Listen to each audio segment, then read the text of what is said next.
시내산과 관련해서 오늘 이제 어, 금송아지를 섬긴 것과 관련해서도 좀 생각해 볼 만한 그런 내용인데, 왜냐하면 이스라엘 백성들이 그러니까 모세가 이렇게 말이 생각이 안 나죠. 모세가 십계명을 받고 난 다음에 내려왔을 때 이스라엘 백성들이 우상을 금송아지를 경배했다라고 우리가 보통 알고 있잖아요. 그러면 이런 추론이 생길 수 있죠. 아니, 모세가 40일 낮밤을 시내산에 있으면서 십계명을 받았을 때 이스라엘 백성들은 우상을 섬기면 안 된다라는 그 내용을 몰랐다. 그렇기 때문에 사실은 금송아지를 우상을 섬기면 안 된다라는 십계명을 받기 이전에 이 일을 저지른 게 아닐까라는 생각이 들 수도 있거든요. 그거와 관련해서 이제 굉장히 중요한 질문이 이거예요. 모세는 몇 번 시내산을 올라갔을까? 몇 번 올라갔을까요? 그냥 저도 이거에 대해서 생각 없을 때까지는 처음에 율법을 받으러 한번 올라가고, 그 다음에 그러니까 십계명을 받으러 올라가고 이 돌판 깨서 하나님이 다시 올라고 해서 다시 한번 올라갔구나, 이렇게 생각을 했는데, 이거를 자세히 분석한 사람들이 있습니다. 그 내용인데요.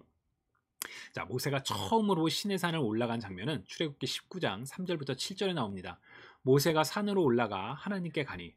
자, 왜 산으로 올라갔을까요? 신의 산은 하나님의 산, 호렙산이라고도 불리는데, 그 산 위에서 하나님과의 만남이 있었다라고 얘기를 하거든요. 그러니까 거룩하신 하나님께서 이 인간들이 사는 세상에 그냥 임하지 않으세요. 모세에게도 나중에 성막을 만들게 하셔서 성막 가운데 임재하시거든요. 그러니까 이제 모세가 하나님을 만나기 위해 산 위에 올라가요. 그리고 난 다음에 하나님께서 이제 내가 너네를 애굽에서 이끌어냈다. 그리고 너네들이 언약을 잘 지키면 나의 거룩한, 나의 소유, 나의 특별한 소유, 제사장 나라, 거룩한 나라가 될 거야 라고 이제 말씀을 하시면서 내가 언약을 맺겠다라는 내용을 말씀하시거든요. 그 내용을 듣고 모세가 장로들에게 말합니다. 무슨 말이냐면, 모세는 산에 올라갔다가 내려온 거예요. 하나님으로부터 그 얘기를 듣고 이제 내려왔죠. 자, 이게 첫 번째 등반이에요.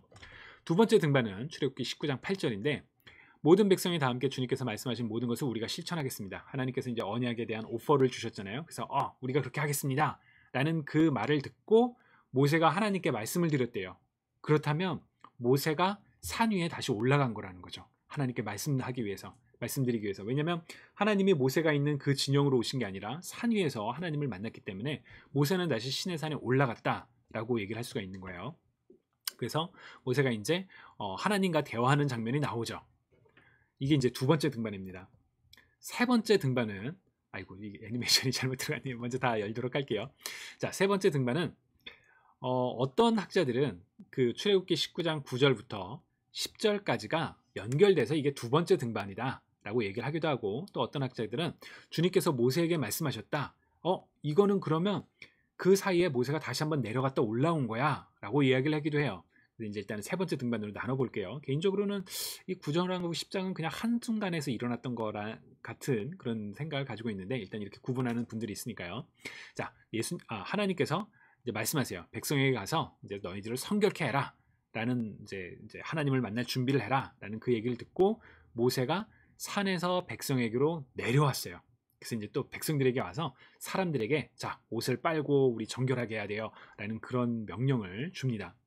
그리고 네 번째 등반이 바로 19장 20절부터인데요. 주님께서 시내산 그 산꼭대기에 내려오셔서 모세를 그 산꼭대기로 부르시니, 하나님께서 부르시니까 모세가 또 올라갔어요. 자, 이게 세 번 혹은 이 기준대로 하면 이제 네 번째 시내산을 올라가는 거예요. 그리고 난 다음에 모세가 하나님으로부터 얘기를 듣고 25절에 보면 내려와서 백성들에게 이야기를 했어요. 이게 19장의 끝입니다. 그러니까 모세는 시내산에서 하나님을 만나고 내려왔죠. 그리고 그 다음이 뭐냐? 바로 십계명이 선포되는 장면입니다. 자, 그러면 이제 기본적, 이제 저도 예전에는 제가 이거를 오늘 공부하기 전까지 무슨 생각을 가지고 있었냐면, 모세가 40일 낮밤을 시내산에 있으면서 하나님께서 십계명을 돌판에 새겨주신 것을 듣고 다른 계명도 듣고 내려왔다라고 생각했는데, 그게 처음 등반이 아니라 이미 3번 내지는 4번 올라갔다 내려왔어요.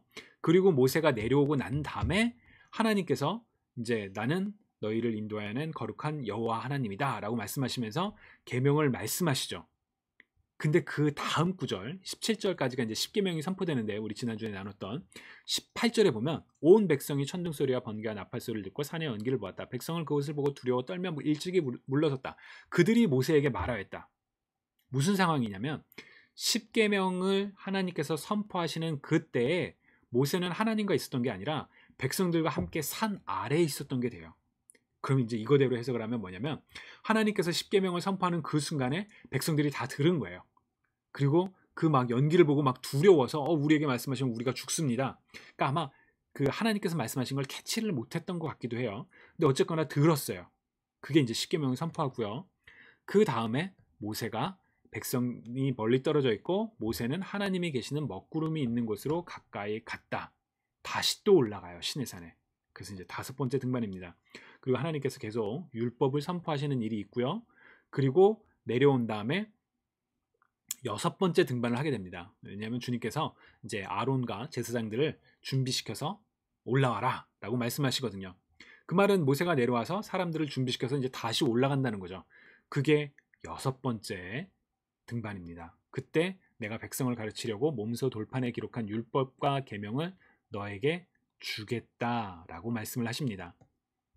그리고 모세가 구름 가운데를 지나 산 위로 올라가서 밤낮 40일을 그 산에 머무릅니다.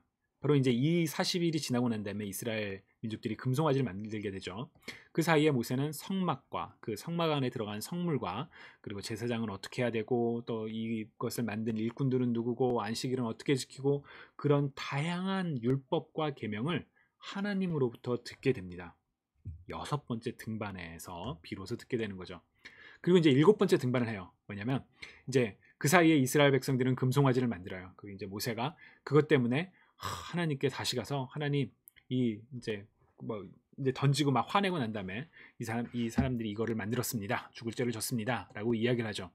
그리고 나중에 출애굽기 34장에 보면 하나님께서 야 돌판 다시 가지고 올라와. 그럼 내가 이제 다시 한번 그 계명을 줄게라고 말씀하셔서 모세가 40일을 지내면서 그 언약의 말씀 10계명을 판에 기록하는 그런 일이 일어납니다. 이렇게 생각하면 신의 산을 엄청 많이 올라갔다 내려왔다 하는 거죠. 이 신의 산이 정말 그 높은 산인데 와, 이 모세는 이렇게 올라갔다 내려갔다 하면서 무슨 생각을 했을까? 참 여러 가지 많은 생각이 들기는 하는데요. 이 신의 산을 오르고 내려왔다는 그 과정들을 통해서 우리가 이제 좀 기억해야 되는 게 하나님께서 모세에게 말씀하시고 모세는 백성에게 전하고 백성이 한 이야기를 모세는 하나님께 가져가고 그런 이런 인터랙션의 그런 과정들이 오늘 다루게 될 내용하고도 좀 연관이 있습니다. 이제 그거를 좀 기억하시면 좋을 것 같고요. 그리고 이제 유념해야 되는 거는 십계명을 받은 게 언제냐? 적어도 처음 올라갔을 때 받은 게 아니다. 그 전에 여러 번 올라갔다 왔다. 이 정도만 기억하면 좋을 것 같습니다.